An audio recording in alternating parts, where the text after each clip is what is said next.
Salut, c'est Jennifer. Aujourd'hui, j'avais envie de partager une réflexion et un besoin que j'avais, à savoir que j'ai des périodes où j'ai énormément d'inspiration et d'autres périodes où l'inspiration est difficile à trouver. Et je me suis dit que j'allais tout simplement créer un journal d'inspiration. Ce que j'ai utilisé pour créer ce journal d'inspiration, c'est un composition book que j'avais trouvé sur Temu à un moment donné. Et donc aujourd'hui, on va le décorer ensemble. J'ai utilisé un papier qui était dans mon stock, que j'ai utilisé pour cacher l'entête composition book pour vraiment faire mon carnet à moi. Et j'ai retrouvé un book de stickers de chez Action que j'ai décidé d'utiliser pour décorer ma couverture et faire un peu ambiance des carnets dans les années 90. C'est quelque chose qui m'inspirait sur le moment et pourtant j'étais vraiment dans un espèce de blocage. Donc je suis contente déjà d'avoir créé cette couverture là. J'aime vraiment beaucoup l'ambiance de ces stickers, je les trouve hyper beaux, hyper colorés et ça m'inspire énormément. Il y a des stickers avec du foil dessus, j'adore ça et je trouve vraiment que tout mis ensemble, ça forme vraiment une unité et mon carnet me ressemble vachement quand je vois ça. Donc une fois que les stickers ont été collés, j'ai décidé d'y mettre un titre à ce carnet. Et il y a quelque temps, je feuilletais des magazines et j'ai trouvé un titre sur une page qui m'inspirait énormément et m'interpellait. Je me suis dit que j'allais l'utiliser pour faire de l'art journal et au final, je m'en suis servi comme titre pour mon carnet. Et je trouve que ça représente pas mal ce que j'ai envie d'y mettre, donc c'est sympa. Et donc comme je le disais, ce carnet, pour moi c'est vraiment un endroit où je peux vraiment y mettre tout ce que j'ai besoin pour pouvoir m'inspirer plus tard, tout ce qui me plaît actuellement quand je crée, les choses que je pourrais voir ailleurs et qui pourraient m'inspirer pour la suite de mon processus créatif. Vraiment, c'est un endroit fourre-tout où je peux y mettre tout ce que j'ai besoin pour créer. Ça peut très bien être des photos qui m'inspirent, des illustrations qui m'inspirent, des choses que j'aime bien d'utiliser actuellement. Et d'ailleurs, j'ai fait une première page avec une manière de réutiliser des stickers. Et je trouve qu'en fait c'est hyper bien pour compiler ce que j'ai dans ma petite tête et me dire au moins ça sort de ma tête et je peux le réutiliser quand j'en ai besoin.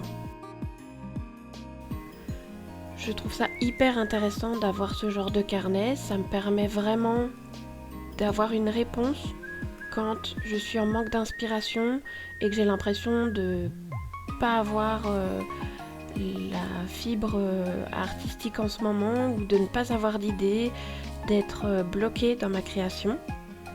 Au moins mon carnet me répond et me donne des options à explorer au moment où je n'en ai pas. Une fois la couverture terminée, donc j'ai ouvert mon carnet et comme il y a un endroit pour mettre ses horaires de classe à l'école, j'ai décidé de le recouvrir avec un autre papier qui traînait dans mon stock. De cette manière, à cet endroit, je peux coller autre chose par-dessus ou éventuellement faire une pochette pour y ranger des petites choses que je n'aurais pas collées ou que j'ai envie de garder, qui m'inspirent tout autant. Alors aussi, si je décore la couverture, l'intérieur de la couverture et ma première page, c'est parce que j'en avais envie, parce que j'en avais besoin à ce moment-là. Mais le but de ce carnet, c'est vraiment pas d'avoir quelque chose de beau et d'esthétique, d'avoir quelque chose à montrer ou... Voilà, c'est vraiment d'avoir quelque chose d'utile, de pratique de quelque chose qui m'accompagne pendant mon processus créatif. Alors oui, ici je vous le partage, mais c'est parce que j'aime beaucoup l'idée de partager certaines idées, certaines inspirations, et que ça ne serve pas forcément qu'à moi. D'ailleurs, je reviendrai sans doute quelques fois par ici avec mon carnet pour montrer peut-être quelques idées, quelques inspirations et quelque chose que j'utilise dans mon processus créatif. Je pense que ça peut servir à d'autres.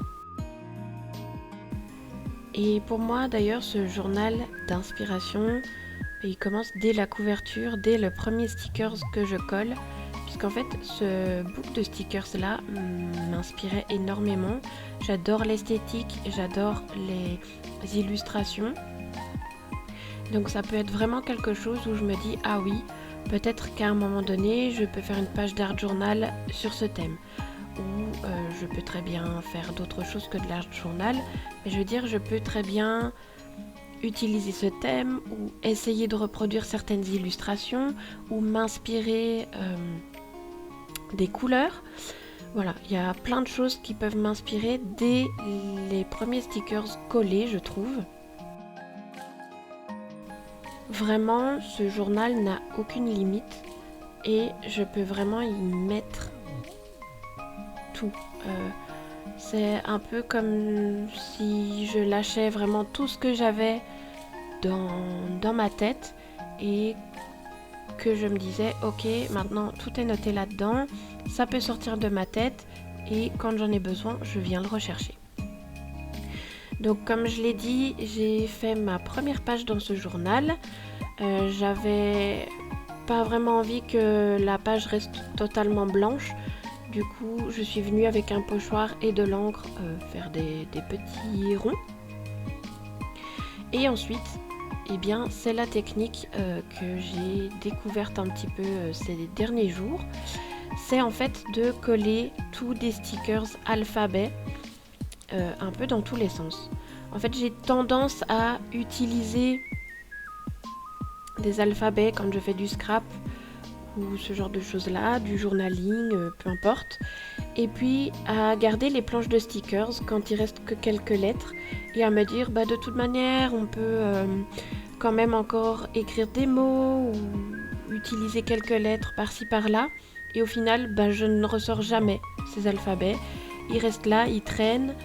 Et là en fait je me suis dit mais c'est une super technique pour créer des fonds quand on fait de l'art journal.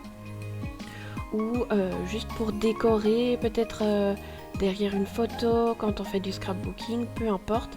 En fait, ça peut très bien être utilisé de cette manière-là. Et donc, je suis venue faire cette technique-là dans le coin de ma page. J'ai noté la date juste pour avoir un petit référentiel de temps. Et j'ai expliqué ce que je viens de vous dire là maintenant, que je garde tout le temps mes stickers dans mon stock et que ça n'en bouge pas et qu'au final il y a vraiment d'autres moyens d'utiliser les lettres, d'autres moyens peut-être d'utiliser d'autres stickers aussi.